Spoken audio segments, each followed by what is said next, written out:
Parce que ce personnage-là, il a énormément de cœur, en fait.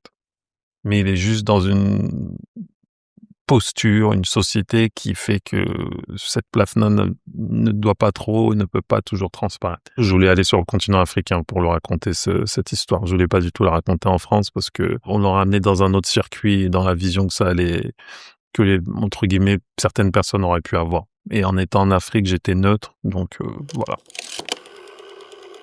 Bonjour, je suis Thomas Njijol, je suis comédien, réalisateur et je fais partie des Ten to Watch. Le moment où je voulais écrire s'est fait bien en amont de la réalisation, parce que moi je viens de la scène. Peut-être à partir de l'âge de 13-14 ans, je commençais à écrire dans ma chambre des histoires. Après, ça a pris une forme un peu plus comique parce que je montais sur scène. Et en fait, c'est toujours l'imagerie en fait de l'écriture qui m'a amené ensuite à la réalisation, devant la caméra et ensuite derrière la caméra. Mais c'est toujours cette envie, c'est l'imaginaire, l'envie de raconter, de raconter mes proches, de partir dans des univers.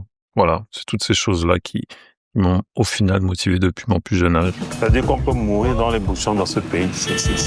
Il y avait une vendeuse ici, n'est-ce pas? Une femme. Elle faisait les beignets haricots. Commissaire Bilong.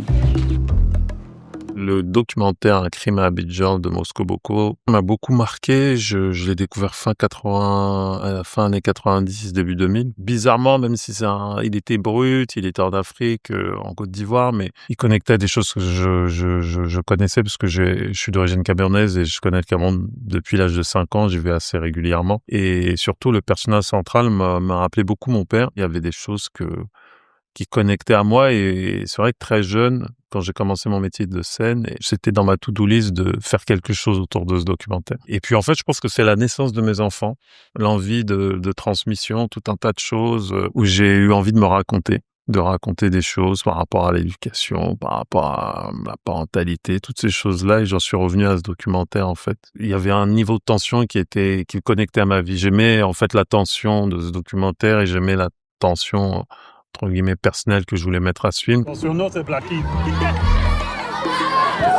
Tu es Camerounais, non? Donc tu es intelligent. Il faut me raconter ce qui s'est passé. On peut travailler dans des conditions pareilles. Oui, je pense que dès le départ, je voulais l'incarner.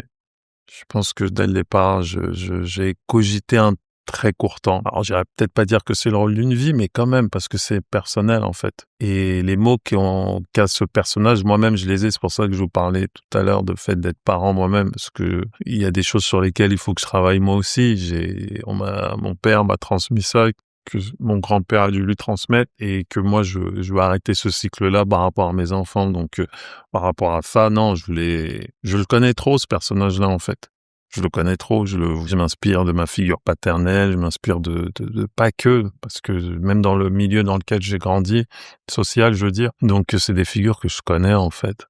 Je connais très bien ces gens-là. J'avais envie aussi de raconter une autre société, de rencontrer une autre réalité. On est, nous, centrés en France sur tout un tas de choses. Voilà, aujourd'hui, on a un monde où, voilà, il y a les réseaux sociaux, on voit tout un tas de choses, on a accès à plus de choses. Et en même temps, c'est aussi important de montrer d'autres réalités, mais sans aucun jugement, parce que justement, moi, j'ai pas voulu être ici c'est dur, là-bas c'est mal, ça c'est bien, c'est une réalité brute, quoi. Mais cette réalité, elle fait partie de moi, parce que c'est mon pays, et je veux pas non plus lui faire honte, je veux pas le monter, je veux pas le descendre, mais dire que c'est une composante du monde dans lequel on vit, et que le monde ne s'arrête pas à notre France. Sois un peu présent pour ta famille, ton travail a pris le dessus sur tout. Le nom que tu portes là, c'est le nom de ma mère. Il faut avoir un peu de conscience de ça. Tu me parles encore et toujours des traditions. Arrête de traumatiser les enfants. Je protège mon enfant. Mais tu ne me parles pas fort. L'amour, c'est une composante de la vie, c'est une émotion. Comme je dis, des fois, on a des fous rires à des enterrements, quoi.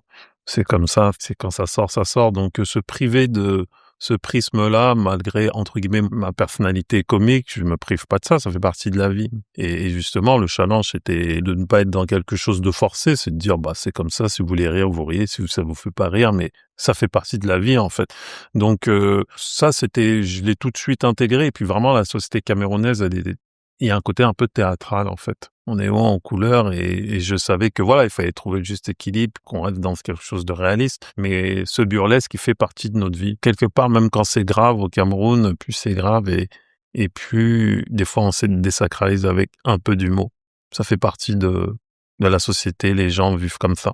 c'était quelque chose qui était dans ma continuité, en fait. Moi, je sortais d'un dernier spectacle où justement j'étais beaucoup dans la transmission, de laisser quelque chose en fait, et puis en même temps de grandir, pas. Et à un moment donné, je suis dans cet endroit-là et il me va parce que je me force pas, parce que c'est naturel, parce que j'aime ça en fait, et que je ne prends aucune posture intellectuelle ou je sais pas trop quoi. Ce qui me fait vibrer, c'est d'aller un peu en terre inconnue, si on veut dire. En tout cas, d'un point de vue réalisation, non, c'est génial, parce que c'est ça qui motive.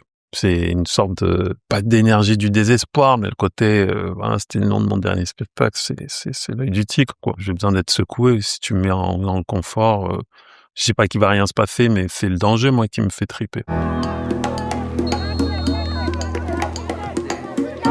Papa, tout à l'heure, on pourra aller manger une glace. Concentre-toi sur les classes d'abord. On stoppe les mensonges. De toi à moi. Toi, tu es un homme, moi, je suis un homme. Je m'intéresse à un cinéma qui dépasse les frontières françaises, entre autres, et c'était aussi dans mon cahier des charges de faire un film qui soit compris partout dans le monde. J'ai pas fait ce film-là pour le marché français en me disant j'espère qu'on va me comprendre en France. J'ai fait ce film parce que je voulais le faire, et aussi parce que je me suis dit, si ce film-là voyage pas, c'est que j'ai loupé un truc, parce que tous ces films de tous bords qui m'intéressent, ils ont un message suffisamment universel pour que je me l'approprie et que j'apprécie ce cinéma. Donc, faire partie justement des 10 to Watch de cette promotion-là, c'est la validation il faut se faire confiance. Je me suis fait confiance, je me suis donné la peine, j'ai travaillé dur évidemment. On a travaillé dur parce que je parle moi, mais c'est toute une entreprise. Ça part de la production à tous les techniciens qui étaient avec moi sur ce film, et on a réussi à toucher ce dont un bel aboutissement, parce que je souhaitais vraiment ça pour ce film. Je souhaitais vraiment avoir cette démarche, et elle a été entendue, écoutée, comprise. C'est beau, quoi. Donc je viens avec grand bonheur et fierté avec toute cette promotion des 10 to Watch représenter la France à travers le monde.